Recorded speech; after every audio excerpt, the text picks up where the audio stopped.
ekonominya juga di bawah. Padahal orang tuanya saya lihat itu umurnya Bapak Ibu tahun 2000 mamanya lahir. Masih muda sekali. Anak tiga. Saya umur hampir 40, anak 2. Tua saya jauh, itu anak saya jatuhnya kan seperti itu. Nah, jadi saya akhirnya berikutnya lagi tidak ada juga penyelesaian. Saya panggil lagi, kebetulan ada wali murid yang satu PT dengan dia, itu ngantar anaknya. Rupanya kebetulan tetangga dengan wali murid tersebut. Nah, disitulah mendapatkan sedikit angin informasi bahwa memang dia tidak punya WA. Maksud saya gini Bapak Ibu, anak tersebut hadirnya jarang, tetapi tidak pernah konfirmasi ke saya apa alasan tidak hadir. Nah, jadi saya bingung, anaknya saya rendah lah Bu nilainya gitu, orang tuanya tidak berkomunikasi dengan kita. Akhirnya setelah pembagian rapor ketemu, alhamdulillah saya ketemu. Dia sengaja terakhir saya panggil untuk saya komunikasikan tentang permasalahan yang timbul dengan anaknya tersebut.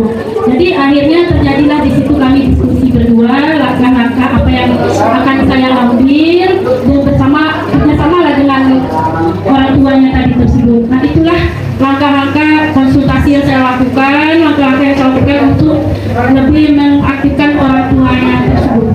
Itu Bapak Ibu dari saya, lebih kurang, lebih dari Allah, kurang dari saya. Wabillahi taufiq wal hidayah. Wassalamualaikum warahmatullahi wabarakatuh. Baiklah, terima kasih untuk kesempatannya. Di sini saya akan menjelaskan dari pertanyaan apa saja yang disosialisasikan dengan komite. Nah, jadi yang disosialisasikan dengan komite adalah yang pertama, karena di awal sudah dibuat sosialisasi dengan rekan sejawat. Sebelumnya kan kita bicara dengan kepala sekolah, kemudian kita sosialisasi dengan rekan sejawat supaya kita bisa bersama-sama membuat keyakinan kelas, kemudian kita melakukan pemaparan atau diskusi bersama tentang penerapan seiringan diskusi. Nah, kemudian selanjutnya yaitu kita perlu menyampaikan, kita perlu mengajak juga orang tua siswa tentang kesepakatan kelas ataupun keyakinan sekolah yang sudah kita buat. Selanjutnya yaitu segi diskusi dan penerapan disiplin positif di sekolah. Saya rasa itulah yang perlu kita sosialisasikan dengan demikian. Kepada Pak Arif. Nah, ini pemenangnya kayaknya Pak Arif.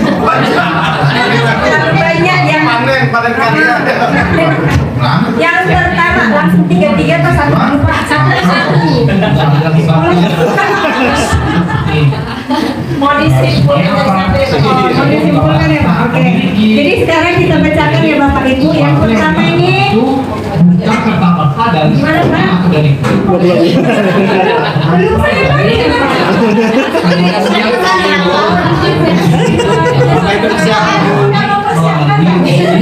Oke, saya baca yang pertama ya. Bagaimana penerapan disiplin mengajar yang bisa Bapak pengalaman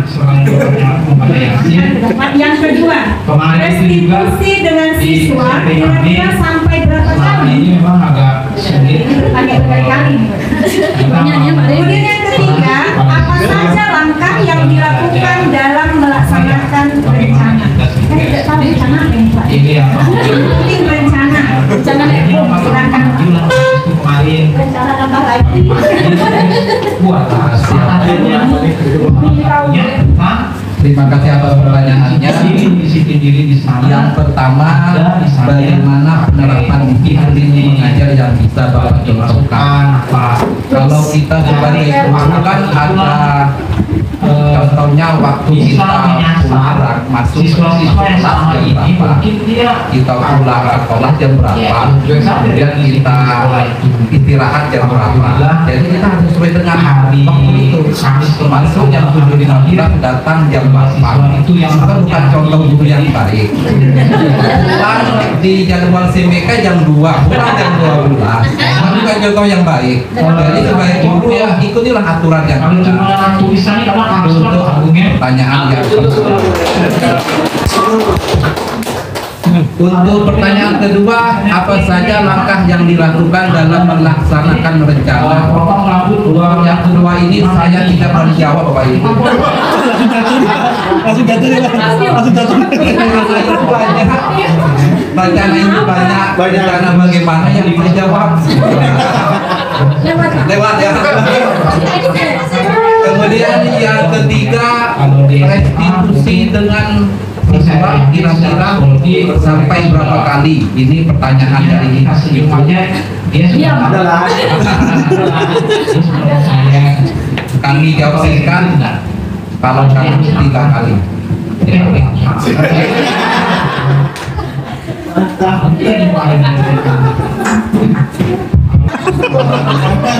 Masya Allah. Yang pertama, yang kedua, bagaimana dengan menjaga sarana agar aset sekolah kita dapat menerapkan disiplin positif di sekolah. Ini pertanyaannya dari Ibu. Terus pertanyaan yang kedua, sarana dan aset sekolah apa saja yang perlu diperhatikan? Walaupun aset sekolah ya Bu ya, jadi perlu diberi kesejahteraan. Ya kan, Bapak Ibu guru bukan aset sekolah. Iya kan Bapak Ibu? Aset tidak, kan saya sudah dibahas. Baiklah Bapak Ibu. Pertanyaan pertama, sebenarnya ini keinginan saya gitu loh. Maksudnya itu kan disiplin ini kan poin penerapan disiplin di kelas atau di sekolah, rencana penyampaian saya kira itu adalah rencana yang saya inginkan gitu, ternyata diminta aplikasinya gitu kan. Karena selama di sekolah saya dana itu tidak terlalu transparan gitu loh Bapak Ibu. Jadi tuh keluarnya untuk apa-apa tuh kami tidak tahu gitu. Jadi saya pengennya transparansi gitu kan. Kalau Bapak Ibu saya pengennya Bapak Kepala Sekolah saya ketika menyusun tuh melibatkan kami. Ketika selesai, saya dalam 1 tahun sudah laksana anggaran, dievaluasi lagi uangnya, ternyata awalnya untuk beli 3 misalnya kertas misalnya 10 rim, oh ternyata ketika dievaluasi cuma 5 rim gitu kan, oh sisanya ternyata untuk beli spidol dan lain-lain. Itu yang saya tidak tahu gitu. Suruh buka channel guru spesial bisa kan. Bapak punya tipsnya ya. Yang kedua, bagaimana menjaga sarana dan aset sekolah kita supaya menerapkan disiplin. Nah yang di sini juga rencana sih Bapak Ibu ya, bukan aset tanah dan bangunan ya. Di sini kan Bapak Ibu, Pak Anda sudah minta bagi-bagian gimana? Saya kok nggak punya surat-suratnya. Jadi yang di sini dalam lingkup sederhana ya Bapak Ibu, seperti yang fokus, layar, fokus, sederhana kayak pegang logo. Seperti itu akan jadi setelah dipakai, karena saya yang sering pakai gitu, speaker tuh saya sering pakai gitu. Jadi saya kalau udah pakai saya kembalikan lagi gitu loh. Yang ketiga, sama sih sarana dan aset sekolah apa saja yang perlu diperhatikan. Sebenarnya semua sarana dan sarana di sekolah sudah harus diperhatikan ya Bapak Ibu, baik bangunannya, terus alat-alatnya. Kalau sudah kalau misalnya kebersihan anak-anak, kadang kan dinding-dinding sekolah itu kadang gemes gitu ya.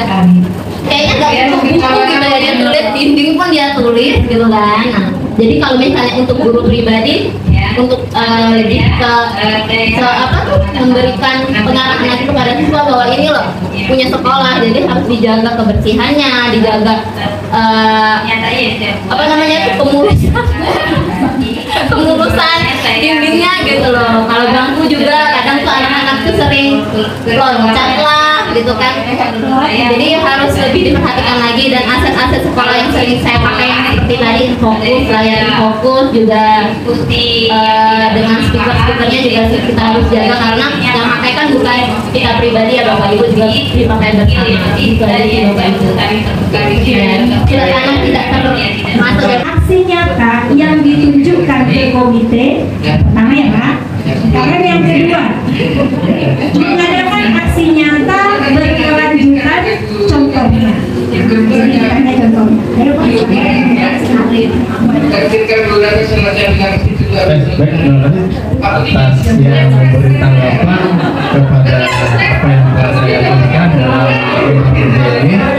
Baik ya, untuk pemangku kebijakan yang ketiga, di situ saya menaruh komite, karena menurut saya apa yang telah menjadi kesepakatan kelas dan kesepakatan sekolah yang telah dibuat bersama kepala sekolah, guru, dan juga di sini objeknya adalah siswa ya, itu perlu kita sosialisasikan kepada komite. Selanjutnya kan biasanya kalau untuk sekolah ini kebetulan setiap kelasnya kan ada paguyuban wali murid. Nah itu ada grup WA-nya. Jadi apapun yang kita lakukan itu kita perlu menunjukkan reaction-nya atau aksi nyata kepada grup itu. Atau kita bisa mempostingnya ke medsos yang mana bisa dilihat oleh wali juga. Jadi misalnya contoh ada penerapan segitiga revolusi, ada anak lambat nih, kita sudah buat kesepakatan sekolah, jadi kita buat videonya, kemudian videonya itu bisa kita share seperti guru spesial tadi kan di YouTube. Nanti linknya kita kasih di dalam grup WA itu, jadi mereka melihat oh penyelesaian suatu permasalahan di sekolah oh seperti ini.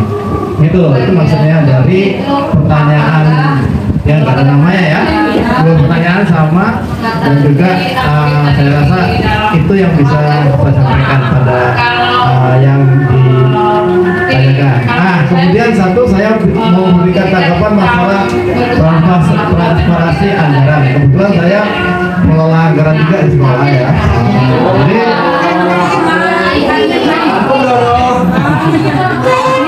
Jadi yang pertama, karena anggaran sekolah ini berkaitan dengan belanja operasional sekolah, jadi ini salah satu syarat untuk pencairan dana BOS itu adalah pertama itu harus membuat semacam rapat bersama guru dan dewan komite.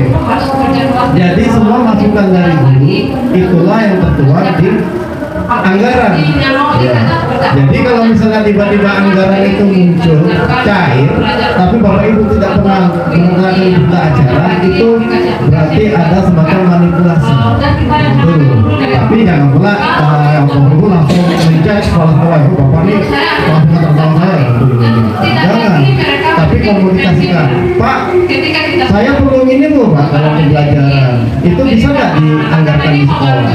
Itu karena selaku penyusun anggaran saya pun bingung kalau tidak mendapat masukan dari Bapak Ibu di sekolah. Jadi gitu. Jadi pembahasan anggaran itu sangat penting ya.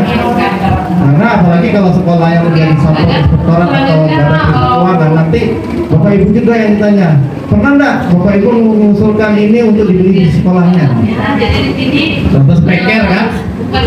Tiba-tiba bilang kepala sekolahnya suka organ tunggal gitu kan, jadi dia beli keyboard, tiba-tiba muncul di keyboard. Pernah enggak itu sudah disetujui di rapat dewan guru bersama komite di sekolahnya. Jadi itu ya masalah dalam posisi anggaran. Jadi Bapak Ibu perlu penyampaian apa-apa yang Bapak Ibu beli untuk sekolah beli kepada kepala sekolah dan juga bendahara itu ya masalah ya. Itu dari saya ya, terima kasih.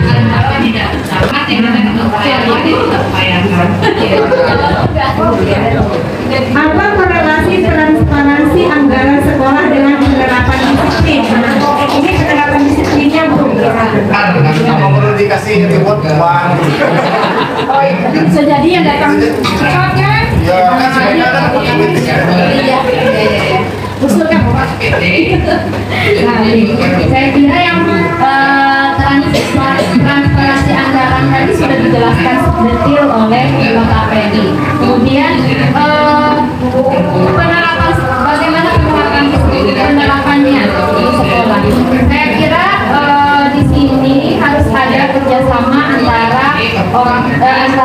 guru dengan bendahara dan kepala sekolah. Seperti yang disampaikan Bapak Ferry tadi, kalau kita mau sesuatu ya silakan sampaikan kepada bendahara atau Bapak yang iya bendahara ya Pak. Saya Lo. Biar dia ngerti ya. Bagian ketiga, kemarin ditunggu ya. Oke, saya kira itu saja. Iya. Terima kasih. Jadi ini ada yang terakhir Bapak Ibu. Saya. Ya dari sini spesial ini kayaknya. Karena tulisannya spesial, saya harus meraba-raba juga. Bacanya. Bapak bercanda ya. Dalam langkah pertama ada pemetaannya. Tindakan akhir seperti apa atau tindakan akhir atau maksudnya seperti ini mungkin komitmen bersama ya Pak ya, komitmen bersama dengan komite. Di sini memang Bapak Ibu saya tuliskan tadi ini kan ada 3 bagian. Yang pertama itu kan yang pemangku kepentingan sekolah itu ada kepala sekolah, guru dan komite.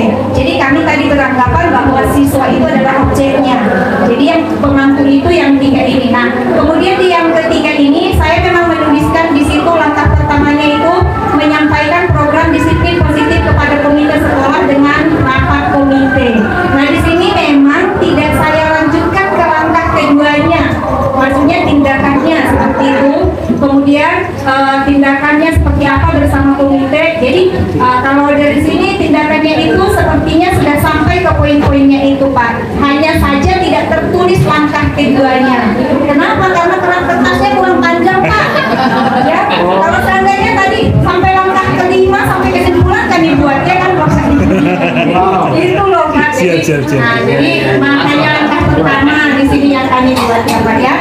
Jadi artinya kan tetap aja acuannya ke poin-poinnya itu, dan ini memang sudah disepakati antara guru dengan komite. Demikian Pak. Jadi dari hasil lembar kerja rencana penyampaian penerapan disiplin positif yang sudah kita buat Bapak Ibu, saya rasa hasilnya sudah sangat-sangat memuaskan, bahkan lebih dari memuaskan ya. Semua pertanyaan bisa kita jawab. Jadi karena itu saya sampaikan kepada Ibu, saya kembalikan lagi kepada Ibu. Bapak Ibu, mungkin ini waktu kita sudah pas ya Bu Ana ya. Kita istirahat. Jangan lupa ya Bapak Ibu, tadi ada lempar balik masukan dan sebagainya. Jangan lupa dimasukkan dalam portofolio kita Bapak Ibu. Nah nanti boleh Bapak Ibu lihat saran dari teman-teman tadi menjadi untuk Bapak Ibu masukkan dalam portofolio kita sampai jumpa lagi nanti jam 1 ya. Setelah kita jam 1. Selamat istirahat. Jangan lupa khususnya jalan-jalan mau makan-makan atau makan habis saja. Baik, selamat istirahat ya Bapak Ibu. Assalamualaikum warahmatullahi wabarakatuh. Diambil apa? Dipoto silakan.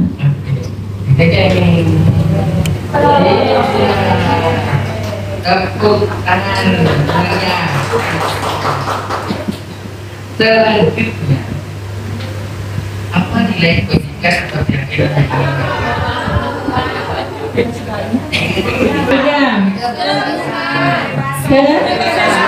Kebebasan keempat.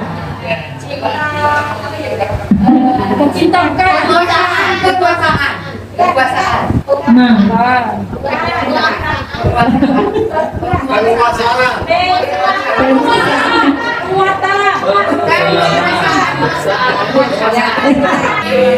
Cinta dan kasih sayang, kebebasan, penguasaan, bertahan hidup.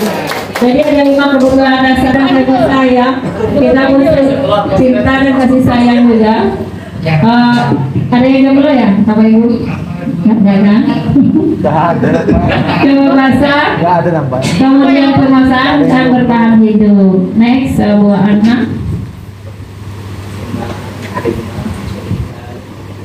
Oke. Jadi kesenangan ini adalah kebutuhan untuk merasa senang. senang bahagia ya Bu Siska ya.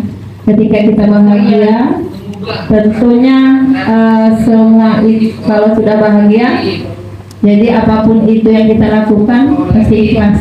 Ketika kita senang, Bu Ana ya. Kalau cinta dan kasih sayang bagaimana Bu Ana? Kalau Pak Anjur, kalau cinta dan kasih sayang gimana Pak Anjur? Pak Anjur tuh paham Ibu. Ya, Pak Anjur tuh lebih memahami. Kayaknya Pak Anjur ya. Sebentar Pak Anjur mau kasih masalah cinta dan kasih sayang.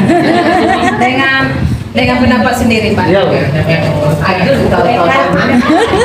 Jadi pendapat saya mengenai cinta dan kasih sayang adalah kebutuhan seorang manusia akan mengekspresikan perasaannya terhadap orang yang ia kasihi. Nah, begitu lagi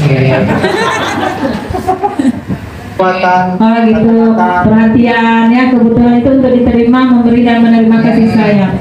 Baik, kalau kebebasan di sini maksudnya kebutuhan akan pilihan, kemandirian, otonomi. Kayaknya semuanya ada di profil Merdeka Belajar ya Bu Ana ya. Kemudian kebebasan, kebutuhan akan pilihan, kemandirian, otonomi, kemudian penguasaan, kebutuhan pengakuan atas kemampuan, prestasi diakui. Maksudnya ketika kita punya prestasi minta diakui loh Bu Siska. Kalau nggak diakui gimana rasanya? Sedih loh Bu. Sedih ya.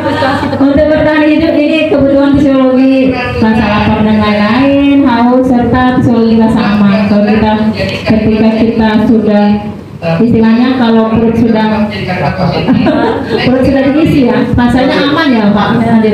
Ya gitu ya Pak Beri ya. Jadi bertahan hidup itu ya ketika kalau kita bertahan hidup ya pastinya lari ke makan, minum dan rasa aman, semuanya itu kan kebutuhan pokok kita sehari-hari. Baik, next Bu Ana, mungkin kita ini ya langsung ke 3 tahapan dalam melakukan restitusi, yaitu yang pertama menstabilkan identitas, kemudian validasi tindakan yang salah, kemudian kita menanyakan keyakinan. Nah di sini saya yakin dan percaya Bapak Ibu semua itu sudah dipelajari. Kemudian nah segitiga restitusi itu tahapannya mungkin kita kasih contoh ya Bu Ana langsung. Ya, kalau menstabilkan identitas di sini ada sekilas, kemudian ada contoh responnya. Kalau sekilas itu tujuannya untuk mengubah identitas anak yang gagal karena melakukan kesalahan menjadi orang yang sukses, dari merasa sedih dan emosional hingga mampu menggunakan fungsi rasionalnya. Contohnya berbuat salah tidak apa-apa. Kemudian saya juga pernah berbuat kesalahan seperti itu. Kemudian saya ingin mencari solusi, bukan menyalahkan siapa yang membuat salah. Seperti itu ya. Ketika contoh respon ketika anak-anak berbuat salah, kita tidak boleh langsung menghakiminya. Jadi kita mesti bagaimana cara solusi apa yang dia buat kesalahan tersebut. Jadi kita tidak langsung kamu telah berbuat salah, kamu dihukum seperti itu. Kalau sekarang memang tidak zaman lagi ya. Baik, lanjut Bu Ana. Itu yang menstabilkan identitas, kemudian validasi tindakan yang salah. Di sini sekilasnya proses untuk memahami kebutuhan apa yang sedang berusaha dipenuhi oleh murid.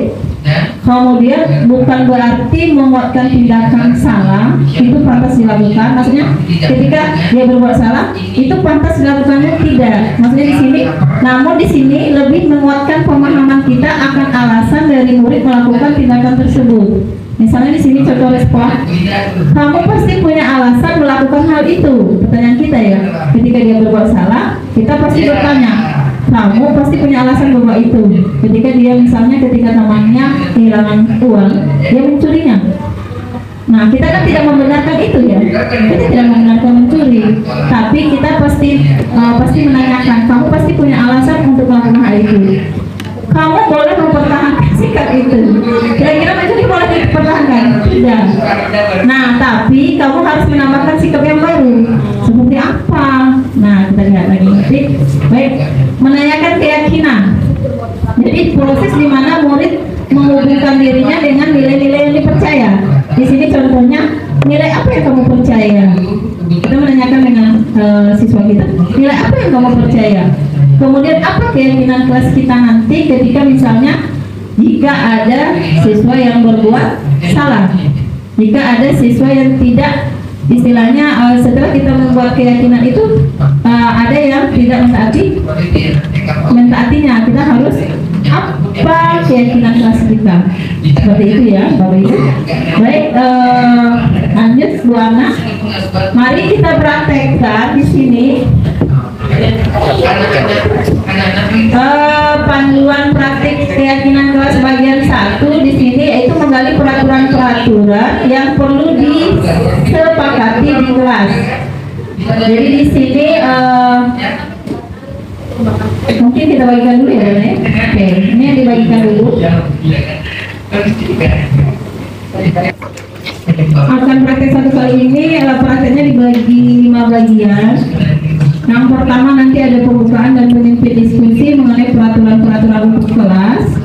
Kemudian memimpin diskusi mengubah peraturan kelas menjadi kalimat positif sebagai yang tadi tahapan-tahapan yang 5 tadi yang telah kita lihat. Kemudian nanti ada memimpin diskusi menyarikan peraturan menjadi nilai kebajikan atau keyakinan yang perlu dianut dalam kelas. Kemudian setelah itu nanti ada yang memimpin diskusi pendalaman keyakinan kelas menggunakan tabel T dan tabel Y.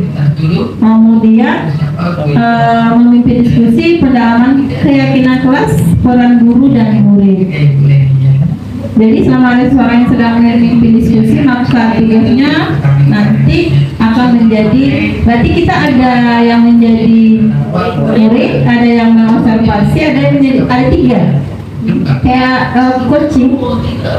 Jadi ada sebagai murid, kemudian ada sebagai observer, itu gimana ya nanti, kemudian ada yang sebagai guru. Mungkin mau dipilih temannya sendiri atau kita gimana? Ibu aja milih. Tiga. Oh, nah, muridnya 2, oke boleh. Jadi ini kayak ini ya, 4, 3, 4. Apa itu? 3, 2. Satunya? Observer. Satunya saya aja. Oke,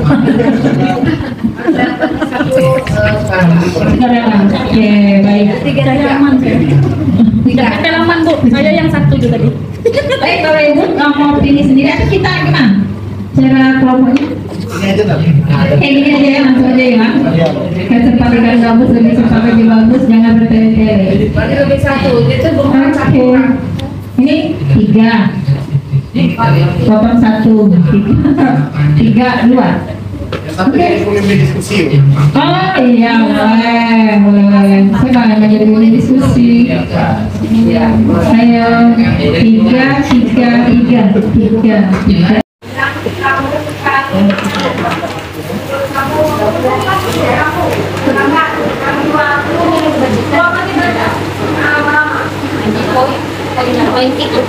Itu ya. Berarti ini peraturan kelas ya Pak ya? Iya.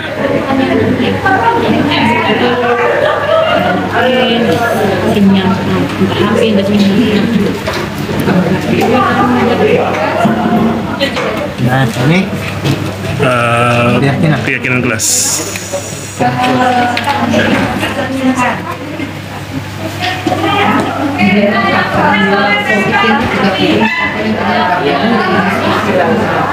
Ya, ditulis ya Pak, saya tulis lagi di pos ini yang tadi Bapak tulis, yang sudah kita bikin tadi keyakinan kelas. Oke, ini dah. Iya, biar lebih berwarna.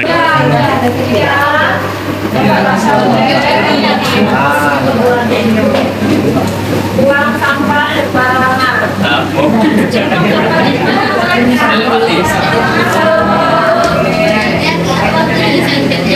Jaga ketertiban.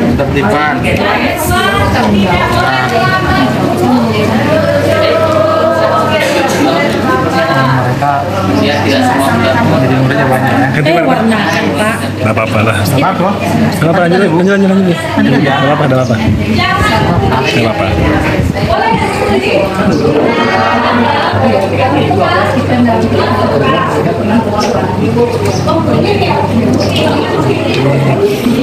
Bunyi kawan.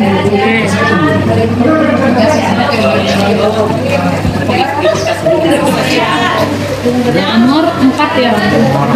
Mau jadi ya? Iya.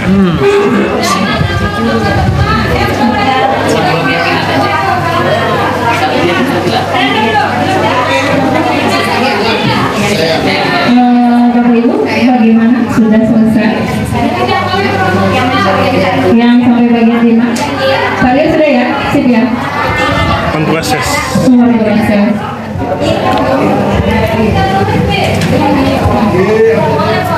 Karena kita akan mengajar Bapak Ibu mengenalkan usaha kita dalam menanamkan disiplin positif di sekolah. Kita juga akan melatih diri kita melalui ya. Satu orang berperan sebagai guru, sedangkan ada satu orang lagi berperan sebagai murid. Tugas Bapak Ibu mempraktikkan